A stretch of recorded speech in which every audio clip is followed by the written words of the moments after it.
10 ans sans album et enfin leur retour, Rammstein.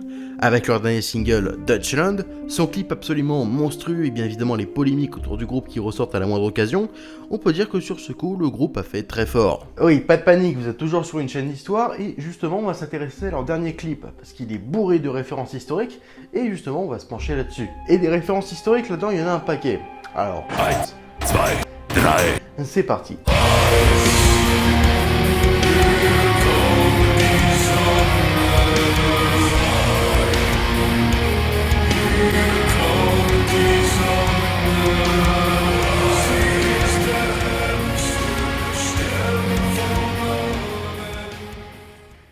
Et avant toute chose, il faut comprendre qui est et d'où vient Rammstein, puisque le contexte historique est primordial pour comprendre leur œuvre. Au lendemain de la Seconde Guerre mondiale, l'Allemagne est en ruine et est coupée en deux. D'un côté, la zone occupée par les Alliés, qui se répartissent le territoire entre la France, l'Angleterre et les États-Unis, et ce qui donnera plus tard la RFA, la République fédérale allemande, à l'ouest. Puis l'autre moitié passe sous le contrôle d'un seul et même État, l'Union soviétique, avec la RDA, la République démocratique allemande, qui n'avait démocratique que le nom. À l'ouest, on va bénéficier du plan Marshall, cette aide économique venue des États-Unis visant à reconstruire l'Europe. Et en achetant du matos américain, faut pas déconner. Et tandis que l'Europe de l'Ouest se reconstruit peu à peu, et à l'Est, il se passe pas grand-chose. La plupart des pays d'Europe, libérés à mettre entre guillemets par l'URSS, deviennent alors des États satellites de l'URSS. En gros, on place un dictateur communiste à la tête des États qui obéit au doigt et à l'œil de Moscou. Et c'est dans ce contexte que va naître les membres de Rammstein dans les années 60 en RDA. La vie est difficile, les ressources notamment alimentaires sont insuffisantes, bref, pas cool pour un gamin. Et c'est de là que va naître le style de Rammstein, un métal industriel qui colle parfaitement à l'ambiance dystopique dans laquelle ils ont vécu. Bon, je vous passe les détails, mais l'Allemagne est un pays qui va traverser de nombreuses périodes de troubles. L'Allemagne nazie, la guerre froide et plein d'autres événements qui vont traumatiser l'Allemagne et créer de véritables tabous dans la société allemande. Et Rammstein, dans leur dernière chanson, vont s'y attaquer. C'est pourquoi je vous propose de découvrir quelles sont les références historiques dans le clip Deutschland. Bon, tout d'abord, je dois vous prévenir que le clip montre une certaine vision de l'histoire allemande. Donc du coup, après ça, on va réfléchir un peu là-dessus. Ah, et bien sûr, comme le groupe n'a pas donné d'infos officielles, tout ce que je vais vous dire, c'est soit ma propre interprétation, soit des infos que j'ai trouvées à droite à gauche. Le clip s'ouvre sur une forêt bien sombre, où des cadavres sont suspendus aux arbres. On y voit alors des soldats romains découvrir une femme qui semble païenne en train de découper le corps d'un de leurs camarades.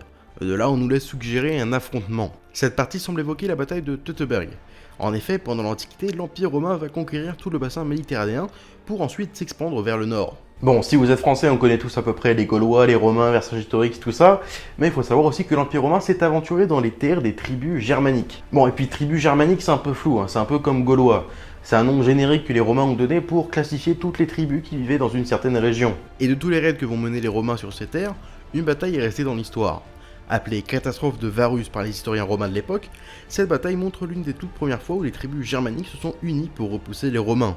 En effet, la bataille de Teutoburg marque la fin de leur conquête en Europe du Nord, du fait de la raclée qu'ils ont pris. Ensuite, on est transporté bien après et on assiste à un combat de boxe. Bon, alors là, c'est une des scènes les plus tendues à analyser, car elle ne se rattache à aucun événement historique, juste à une période. Clairement, j'ai directement pensé à la série de la BBC Peaky Blinders, où l'on suit un gang anglais dans les années 20, et je suppose que la scène dans le clip se passe à la même époque. Malgré que d'apparence on n'arrive pas à déceler un événement précis, il y a quand même des choses à dire. Si on se trouve bel et bien dans les années 20, on est donc juste après la Première Guerre mondiale, à une époque très trouble de l'histoire allemande. Après leur défaite de 1918 et le traité de Versailles de 1919, l'Allemagne se voit dépossédée de plusieurs de ses territoires, notamment en Afrique. Leur armée est réduite au strict minimum et les mines de charbon vont aux Français.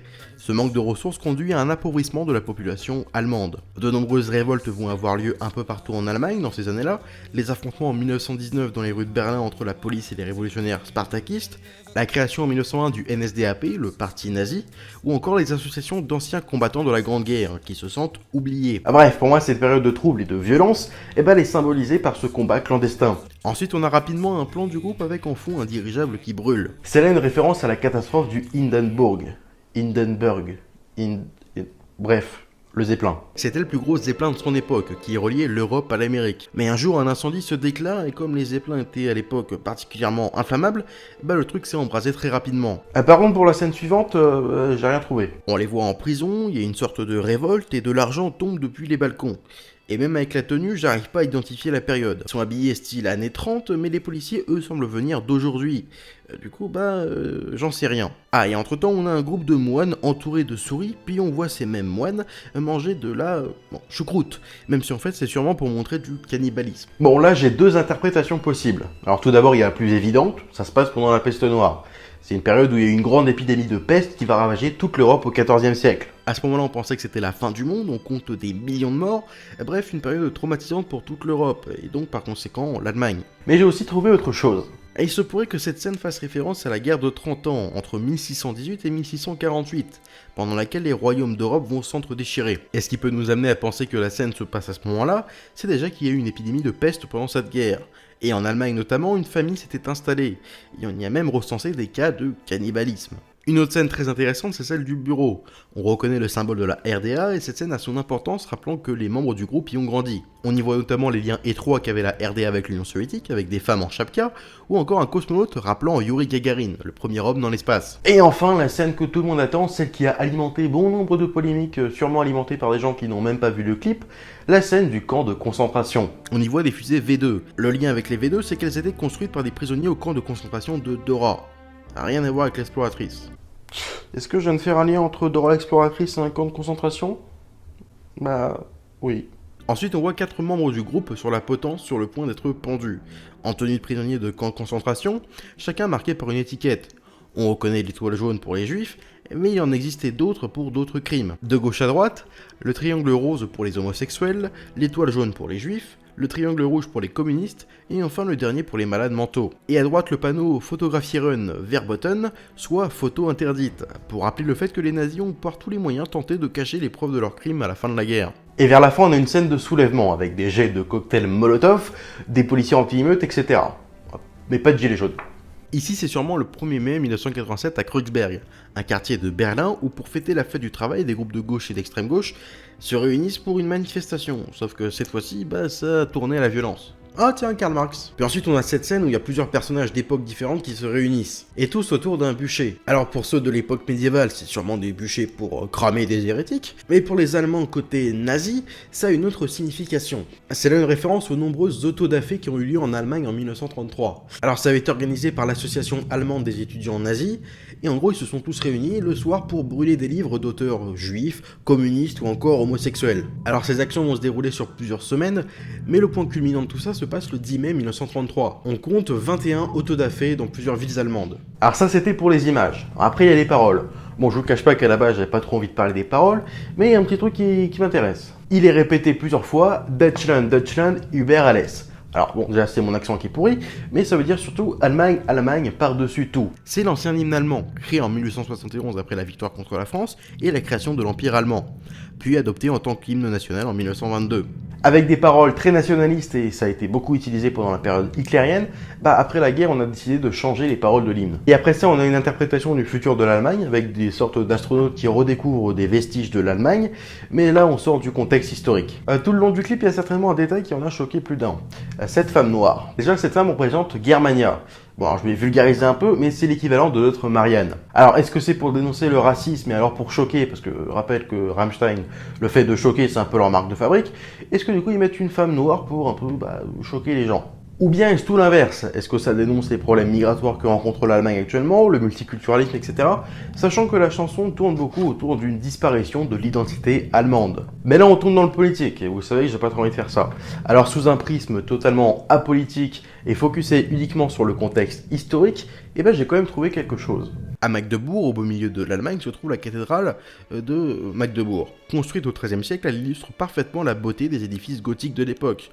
Cette cathédrale a été construite pour honorer deux saints, Sainte Catherine et Saint Maurice. Et dans le cœur de la cathédrale se trouve une représentation de Saint Maurice noir. Mais alors, que fout une représentation d'un Africain dans une cathédrale gothique au Moyen-Âge? Eh bien, Saint Maurice était un des rares soldats chrétiens venus d'Afrique.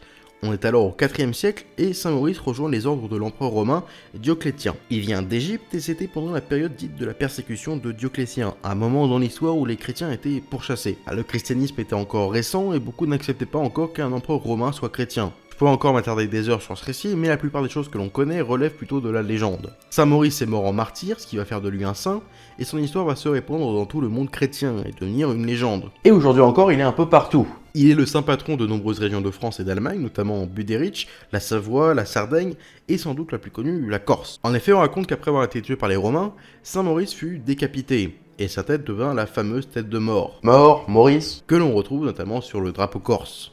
Alors j'arrête 2 secondes juste pour vous dire que là j'ai peut-être dit une connerie. En fait on connaît pas vraiment l'origine du drapeau corse. Et du coup en fait le fait que Saint-Maurice soit sur le drapeau corse, c'est juste une des nombreuses théories parmi toutes celles qui existent sur l'origine du drapeau corse. Voilà, alors j'ai peut-être oublié des choses, et encore une fois je vous le rappelle, il n'y a pas eu de communiqué officiel de Rammstein précisant toutes les références historiques, donc si vous en avez d'autres à m'apporter, n'hésitez pas à aller en commentaire. Ah mais j'aime bien les messages que ça véhicule, sur le fait que il y a des moments que l'Allemagne a traversé qui n'étaient pas top, et ça dénonce un peu tous ceux qui voudraient le cacher ou le rendre tabou. Et également sur le fait que même si ces moments sont parfois honteux, ils ont quand même fait l'histoire de l'Allemagne. Et vous connaissez un peu l'expression, c'est ni noir ni blanc, ce n'est que des nuances de gris. Merci d'avoir regardé la vidéo, tu peux penser à liker, à commenter, à t'abonner, c'est super important. Allez me suivre sur Instagram, Twitter et à me soutenir gratuitement sur Utip, ou bien tu peux me faire un don également sur Utip, ou bien sur ma page Tipeee, tout ça c'est en description. Et encore une fois, merci d'avoir regardé la vidéo et je vous dis à la prochaine.